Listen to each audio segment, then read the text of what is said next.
And they're ultimately Hegelian. They believe they're part of there's this part and that part, and they clash and a new thing comes out. That's their ultimate belief in these principles. But anyways, so the modern era, flowing from Bacon and Descartes, the principles of this era are, first of all, number one, the scientific natural worldview. The idea that the world makes sense, that there's cause and effect. It used to be everything was explained in terms of, every stream and brook and storm had a god or a demon or a devil or whatever. Number two, the validity of induction or generalization. This is the idea of reason as opposed to faith.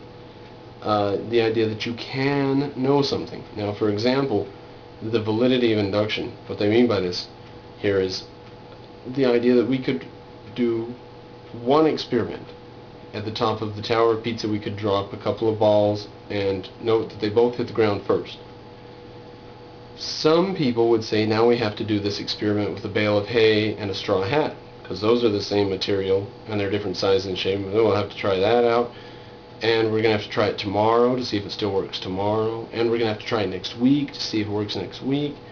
And how do we know if it works in Africa or across the world in America, or how do we know it would be the same in another galaxy? How could we possibly generalize about these things? They didn't have a problem with that. The people who began the modern age had no problem generalizing. Number three, the introduction of math into the sciences is part of the modern era. Quantification in the sciences. Now, today, math is equated with science. They believe you can't be scientific unless you're mathematical, which is a fallacy.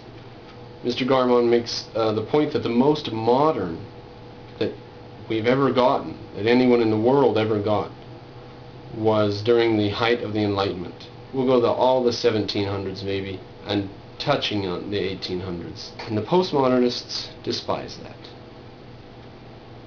I'm not going to go into, as we could go into if we went further into Mr. Garmon's course, postmodernism in literary theory, where you can hear him talk about what they say and why and how crazy it is. Postmodernism in architecture and art, where you can hear him talk about the development of those ideas and so forth.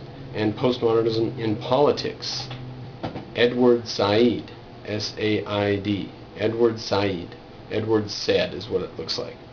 Osama bin Laden and his ilk. Oh yeah.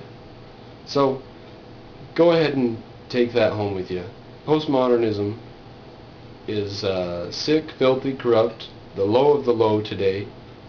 And you don't have to be a liberal to be a postmodernist. You could be a conservative postmodernist, a Republican postmodernist. And if you get Mr. Garmon's course, he'll clue you in on some of those instances.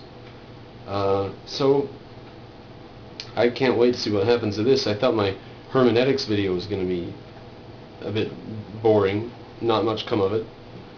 And it's been, lots of rabbit attacks have come from that. So, we'll see what happens with this clarification of what postmodernism is. And I do these videos to alert people to these facts, not because I'm specialist in them. My God, if I was a specialist in every video I did, it's not possible. I'd have to be an omniscient God. So, no, I'm not a specialist in postmodernism. Mr. Garmon knows something about it, though, and you might get his course if you want to know more.